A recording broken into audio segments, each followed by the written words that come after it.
ನಮಸ್ಕಾರ. ನೀವು ನೋಡ್ತಾ ಇದ್ದೀರಾ ಟಿವಿ ವಿಕ್ರಮ ವಿಶೇಷ ಕಾರ್ಯಕ್ರಮಕ್ಕೆ ಸ್ವಾಗತ. ನಾನು ಜೆಸೆಲ್ ಡಿಸೋಜ. ರಾಹುಲ್ ಗಾಂಧಿಗೆ ಜೈಲ್ ಶಿಕ್ಷೆ ಆಗಿದ್ದು ಪ್ರಧಾನಿ ನರೇಂದ್ರ ಮೋದಿಯನ್ನು ಬೈದಿದ್ದಕ್ಕೆ. ನರೇಂದ್ರ ಮೋದಿ ವಿರುದ್ಧ ಮಾತಾಡಿದರೆ ಯಾರಿಗೂ ಉಳಿಗಾಲ ಇಲ್ಲ. ನರೇಂದ್ರ ಮೋದಿಯ ಬಗ್ಗೆ ಮಾತಾಡಿದರೆ ಜೈಲಿಗೆ ಹಾಕ್ತಾರೆ. ಎದುರಾಳಿಗಳನ್ನು ಎದುರಿಸೋಕ್ಕೆ ಆಗದೆ ಪ್ರಧಾನಿ ನರೇಂದ್ರ ಮೋದಿ ಈ ರೀತಿ ಮಾಡ್ತಾ ಇದ್ದಾರೆ. ರಾಹುಲ್ ಗಾಂಧಿಗೆ ಸೂರತ್ ಕೋರ್ಟ್ ಜೈಲ್ ಶಿಕ್ಷೆ ವಿಧಿಸಿದ ಬಳಿಕ ಕೇಳಿ ಬಂದಂತಹ ಮಾತು ಇವು. ಕೆಲವರಂತೂ ಮೋದಿಜಿ ಸರ್ವಾಧಿಕಾರಿ ಅನ್ನುವ ಹಾಗೆ ಮೈಕೈ ಪರ್ಚ್ಕೊಂಡ್ರು. ಆದರೆ ಅಸಲಿಗೆ ರಾಹುಲ್ ಗಾಂಧಿಗೆ ಶಿಕ್ಷೆ ಆಗಿದ್ದು ಯಾಕಾಗಿ? ಇದು ಎಷ್ಟೋ ಮಂದಿಗೆ ಇನ್ನೂ ಗೊತ್ತಿಲ್ಲ. ನರೇಂದ್ರ ಮೋದಿ ಕಳ್ಳ ಅಂದಿದ್ದಕ್ಕೆ ರಾಹುಲ್ ಗಾಂಧಿಗೆ ಶಿಕ್ಷೆ ಆಗಿದ್ದಲ್ಲ. ಬದಲಾಗಿ ರಾಹುಲ್ ಮೋದಿ ಅನ್ನುವ ಸರ್ ನೇಮ್ ಇರುವವರೆಲ್ಲ ಕಳ್ಳರು ಅಂದಿದ್ದಕ್ಕೆ ಶಿಕ್ಷೆ ಆಗಿದ್ದು. ಆದರೆ ತುಂಬ ಜನ ನರೇಂದ್ರ ಮೋದಿಯನ್ನು ಬೈದಿದ್ದಕ್ಕೆ ಶಿಕ್ಷೆ ಕೊಡಿಸಿದ್ರು. ಭಾರತ್ ಜೋಡೋ ಯಾತ್ರೆಗೆ ಹೆದರಿ ಈ ಕುತಂತ್ರ ಮಾಡಿದ್ರು ಅಂತ ಬೊಬ್ಬೆ ಹಾಕಿದ್ರು. ಒಂದು ಸಲ ರಾಹುಲ್ ಅವತ್ತು ಹೇಳಿದ್ದು ಏನು ಅಂತ ಕೇಳಿಸ್ಕೊಳ್ಳಿ. एक छोटा सा सवाल, इन सब के नाम, इन सब चोरों के नाम मोदी मोदी मोदी कैसे हैं? ನಿಮ್ಮ ಮುಂದೆ ಒಂದು ನನ್ನ ಸಣ್ಣ ಪ್ರಶ್ನೆ, ಈ ಎಲ್ಲ ಕಳ್ಳರ ಹೆಸರು ಕೂಡ ಮೋದಿ ಮೋದಿ ಮೋದಿ ಅಂತ ಯಾಕೆ ಬರ್ತಾ ಇದೆ? नीरव मोदी, ललित मोदी, नरेंद्र मोदी, और अभी थोड़ा ढूंढेंगे तो और बहुत सारे मोदी निकलेंगे. ರಾಹುಲ್ ಅವತ್ತು ನರೇಂದ್ರ ಮೋದಿಜಿ ಅವರನ್ನ ಕಳ್ಳ ಅಂದಿದ್ದಲ್ಲ. ಮೋದಿ ಅನ್ನುವ ಸರ್ ನೇಮ್ ಇರುವವರು ಎಲ್ಲರೂ ಕಳ್ಳರು ಅಂದಿತ್ತು. ಇದನ್ನು ಮೊದಲು ಅರ್ಥ ಮಾಡ್ಕೊಳ್ಳಿ. ಈಗ ನಿಮ್ಮ ಹೆಸರಲ್ಲಿ ಗೌಡ, ಭಟ್, ಶೆಟ್ಟಿ, ಪೂಜಾರಿ, ಡಿಸೋಜಾ, ಖಾನ್, ಗಾಂಧಿ ಹೀಗೆ ಯಾವುದಾದ್ರೂ ಸರ್ ನೇಮ್ ಇರುತ್ತೆ. ಯಾರಾದರೂ ಬಂದು ನಿಮ್ಮ ಸರ್ ನೇಮ್ ಇರುವವರು ಎಲ್ಲ ಕಳ್ಳರು ಅಂದರೆ ಸುಮ್ಮನೆ ಇರ್ತಾರಾ? ಯಾರಾದರೂ ಹೇಳಿದರೆ ಸುಮ್ಮನೆ ಇರ್ಬೋದಿತ್ತು. ಅದರಲ್ಲೂ ಒಂದು ರಾಷ್ಟ್ರೀಯ ಪಕ್ಷದ ಅವತ್ತಿನ ಅಧ್ಯಕ್ಷ, ಪ್ರಧಾನಿ ಅಭ್ಯರ್ಥಿ ಹೀಗೆ ಹೇಳಿದರೆ ಹೇಗೆ? ಇಲ್ಲೂ ಅದೇ ಆಗಿದ್ದು. ರಾಹುಲ್ ಗಾಂಧಿ ಮೋದಿ ಸರ್ ನೇಮಿನ ಎಲ್ಲರೂ ಕಳ್ಳರು ಅಂದಾಗ ನರೇಂದ್ರ ಮೋದಿಜಿ ಅವರೇನು ಸುಮ್ಮನೆ ಆಗಿದ್ರು. ಅವ್ರು ಬಿಡಿ ವಿಷಕಂಠ ಇದ್ದಾಗೆ ಕೊಲೆಗಡುಕ ಅಂದಿದ್ದಕ್ಕೇನೆ ಸಹಿಸ್ಕೊಂಡಿದ್ದಾರೆ. ಆದರೆ ಮೋದಿ ಅನ್ನುವ ಸರ್ ನೇಮ್ ಇದ್ದವರು ಎಲ್ಲರೂ ಸುಮ್ಮನೆ ಇರ್ತಾರಾ?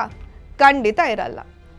ಸೂರತ್ MLA ಪೂರ್ಣೇಶ್ ಮೋದಿ ತಮ್ಮ ಸರ್ ನೇಮ್ ಬಗ್ಗೆ ಅವಹೇಳನೆ ಮಾಡಿದ್ದಕ್ಕೆ ಮಾನನಷ್ಟ ಮೊಕದ್ದಮೆ ಹಾಕ್ತಾರೆ.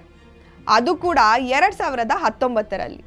ಭಾರತ್ ಜೋಡೋ ಯಾತ್ರೆಗೆ ಹೆದರಿ ಕೇಸ್ ಹಾಕಿದ್ದಲ್ಲ. ಕಳೆದ ಸಲ ಲೋಕಸಭಾ ಚುನಾವಣೆ ಸೋಲ್ತಾರಲ್ಲ, ಅದಕ್ಕೂ ಮುಂಚೆ ಈ ಕೇಸ್ ದಾಖಲಾಗಿತ್ತು. ಒಂದು ಸಮುದಾಯವನ್ನು ನಿಂದಿಸಿದ್ದಕ್ಕೆ ನ್ಯಾಯಾಲಯ ರಾಹುಲ್ ಗಾಂಧಿಯನ್ನು ದೋಷಿ ಅಂತ ತೀರ್ಪು ನೀಡಿತ್ತು. ಇದಕ್ಕೆ ಸಂಬಂಧಿಸಿದ ಸೆಕ್ಷನ್ ಅಡಿಯಲ್ಲೇ 2 ವರ್ಷ ಜೈಲ್ ಶಿಕ್ಷೆ ಕೂಡ ವಿಧಿಸುತ್ತೆ.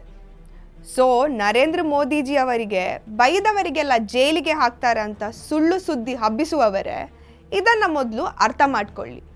ಇದರ ನಡುವೆ ಇನ್ನೊಂದು ಸುದ್ದಿ ಕೂಡ ಹಬ್ಬಿಸ್ತಾ ಇದ್ದಾರೆ. ರಾಹುಲ್ ಗಾಂಧಿಯನ್ನು ಸಂಸತ್ತಿಂದ ಹೊರಗೆ ಹಾಕೋಕೆ ಹೀಗೆ ಮಾಡ್ತಾ ಇದ್ದಾರೆ ಅಂತ. ಈಗ ಈ ವಿಷಯಕ್ಕೆ ಬರ್ತೀನಿ. 1951ರ ಜನಪ್ರತಿನಿಧಿಗಳ ಕಾಯ್ದೆ ಸೆಕ್ಷನ್ 8(3) ಪ್ರಕಾರ ಅಪರಾಧ ಸಾಬೀತಾಗಿ ಜೈಲ್ ಶಿಕ್ಷೆ ಆದರೆ ಆ ಜನಪ್ರತಿನಿಧಿ ಅನರ್ಹ ಆಗ್ತಾನೆ. ಆತ ಸಂಸತ್ತಿಗೆ ಹೋಗಾಗಿಲ್ಲ.